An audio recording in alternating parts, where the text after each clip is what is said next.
kulan wacan daawadayaal meel walba caalamka joogtaan ku soo dhawaada waa markale barnaamijkeena wararka isha sirdoonka qodobada aad ku daawan doontaan waxa kamid ah Kuuriyada Waqooyi oo qaaday tallaabo ka dhan ah xukuumadda Kuuriyada Koonfureed Mareykanka oo u hanjabay dalka Jarmalka ciidamada dalalka Hindiya iyo Shiinaha oo dagaal ku dhexmaray xadka labada dal midowga Yurub oo soo dhaweeyay wada hadallada Soomaaliya qodobada iyo kuwa kale oo Soomaalida iyo caalamka ku saabsan ayaad ku daawan doontaan u diyaar garowcan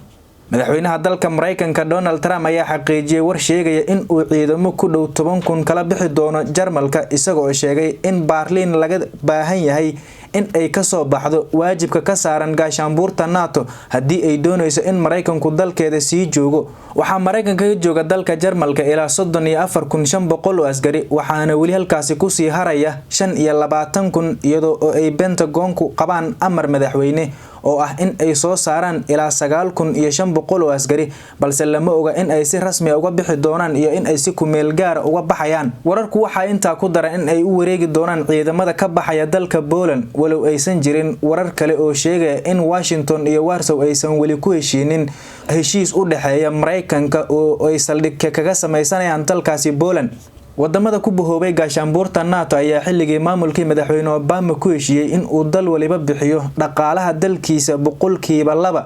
balse arrinkaasi waxa fuliyay dalal kooban oo aad u yar balse kuwa uu Jarmalku kamid yahay waa ay ku fashilmeen wasiirka gaashaandhigga dalka Jarmalkana waxa uu sheegay in Jarmalku uu halkaasi gaari doono sanadka 2031 Mareykanka iyo Jarmalka ayaan berihii dambe isku aragti ahayn gaar ahaan tan iyo markii uu xilka la wareegay madaxweyne Trump Peter Beer oo ah lawyer u dhashay dalka Jarmalka ahna siyaasi ruugcada oo kamid ah siyaasiyiinta u dhow Angela Merkel ayaa ku tilmaamay wax aan la aqbali karin in dal xulafa ah uu ka dhaqaajiyo saaxiibkii isagoo aan ku wargelinin Mareykanka ayaa Jarmalka ku sugan tan iyo 1945 iyagoo markii hore ahaa ciidamo xoog ku jooga markii dambana kamid noqday gaashaanbuurta NATO waxayna isla sii joogeen kadib midowgii labada Jarmal iyo dib u gurashadii midowgii Soviyeeti ee 1991 Kuuriyada Waqooyi ayaa ku dhawaaqday in ay qarxisay xafiis kala dhaxeeyay Kuuriyada Koonfureed oo ku yaala magaalo xadka labada dal ku taalay sida uu xaqiijiyay sarkaal ka tirsan militariga dalkaasi Tallaabadan ayaa waxay imaanaysaa saacado uun kadib markii waqooyigu uu soo cusboonaysiiyay hanjabaadiisa ah in Kuuriyada Koonfurta ay ka qaadi doonto tallaabo militari goobta oo ka tirsan dhulka waqooyiga ayaa waxaa la furay sanadkii 2018 si ay uga caawiso labada Kuuriya in ay xiriir isgaarsiineed yeeshaan xafiiskan qaabilsana xiriirka labada dal ayaan cidna joogin tan iyo bishii January ee sanadkan 2022 xayiraada cudurka COVID-19 dartii labada Kuuriya ayaana ku kala go'ay dagaal aad u weyn oo dhex maray sanadkii 1950 kaasoo ay ku dhinteen dad aad u tiro badan waatahay daawadayaal wali waxaan ku guda jirnaa akhbaaraadka caalamka shirkadaha waaweyn ee diyaaradaha Mareykanka ayaa uga digay rakaabka diida in ay xirtaan maaskaro in la mamnuuci karo isla markaana laga reebi doono duulimaadka dawladda Mareykanka ayaa sidoo kale sheegtay in gawaarida ay ka hor istaagi karaan qof kasta oo aan xirnayn maaskaro iyo in ay gudaha u galaan dalkaasi Mareykanka shirkadaha diyaaradaha ayaa si cad ugu sheegi doona rakaabkooda siyaasadaha shakhsiyadeed ee daboolaya wajiga kahor duulimaadka waxa ku xigi doono ogeysiis leh faahfaahin gaar ah ayaa lagu yiri war ka soo baxay shirkadaha diyaaradaha Mareykanka waxa intaasi ku sii dareen qof kasta oo ka soo bixi waaya shuruudda waxa uu la kulmi doonaa caqabad ay ka mid tahay in duulimaadka laga reebo dalka Mareykanka ayaa ah dalka koobaad ee laga diiwaan geliyay kiisaska ugu badan caabuqa coronavirus dunida waata iminkana dalka Hindiya sarkaal iyo laba askari oo u dhashay dalka Hindiya ayaa lagu dilay iska horimaad ku dhexmaray ciidamada Shiinaha iyo kuwa Hindiya oo ka dhacay xuduudda la isku haysto ee dalkaasi uu la leeyahay dalka Shiinaha waxaana sidaasi sheegay ciidamada Hindiya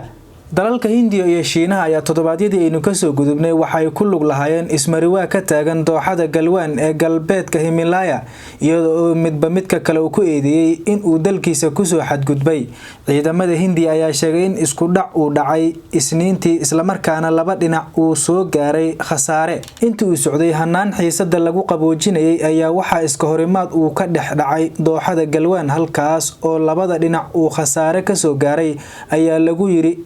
ciidamada Hindiya ay soo saareen khasaaraha nafeed ee Hindiya ayaa waxa ku jira sarkaal iyo laba askari saraakiil ka socda labada dhinac ayaana hadda qaboojinaya xiisada waxa sidaas lagu yiri bayaanka ciidamada Hindiya dalalka Hindiya iyo Shiinaha ayaa si kooban xuduudda ugu dagaalamay sanadkii 1962 mana awoodin wixii markaasi ka dambeeyay in ay khilaafkooda xaliyaan waxaana mararka qaar soo noqnoqota isku dhac mara labada ciidan ee ku sugan xadka labada dal qaybiya waa tahay daawada iminkana aynu yara jaleecsano guddiga farsamada ee dawladda federaalka Soomaaliya ee u magacaawday wada hadallada maamulka Somaliland ayaa maanta shirar gaar ah kula leh hotelka Kambiski ee dalka Djibouti xubnaha guddiga ayaa isugu jira wasiiro xildhibaano iyo la taliyaal waxaana ka dhex muuqda xubnaha guddiga dhab u heshiisiinta ee uu hore u magacaabay madaxweynaha Soomaaliya Maxamed Cabdullaahi Farmaajo guddiga ka socda dhinaca dawladda Soomaaliya ayaa waxa hogaaminaya wasiirka arrimaha gudaha dawladda Soomaaliya Cabdi Maxamed Sabriye waxaana xubnaha ku jira ergeyga madaxweynaha Farmaajo u qaabilsan arrimaha geeska Afrika badda cas iyo gacanka cadan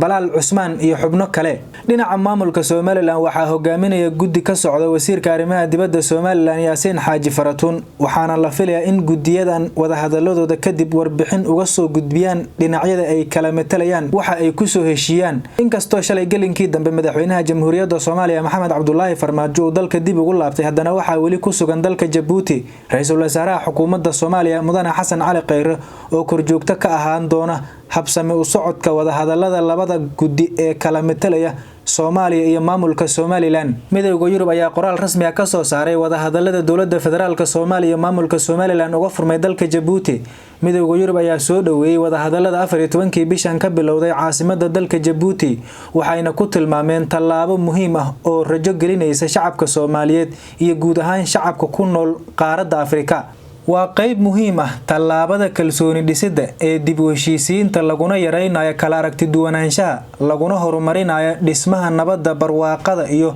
horumarka gobolka Djibouti iyo Itoobiya waxay cayaareen door firfircoon oo ku qabsoomay wada hadalka ayaa lagu yiri qoraalka ka soo baxay midowga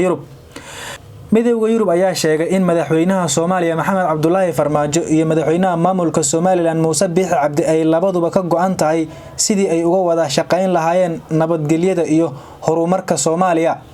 sidoo kale midowga Yurub ayaa sheegay in habka kaliya ee looga gaari karo barwaaqo iyo nabad waarta ay tahay in ay wada hadlaan labada dhinac iyada oo looga fogaanayo wax kasta oo dhibaato u keeni kara wada hadallada haatan bilowday midowga Yurub ayaa ugu dambeyntii qoraalkan ku sheegay in ay goobjoog ka ahaan doonaan wada hadallada haatan socda isla markaana ay diyaar la yihiin bixinta taageerada kasta oo looga baahdo wada hadallada maamulka Somaliland iyo dawladda Soomaaliya u dhaxeeya ayaana si habsami leh uga soconaya maalintii saddexaad dalka Djibouti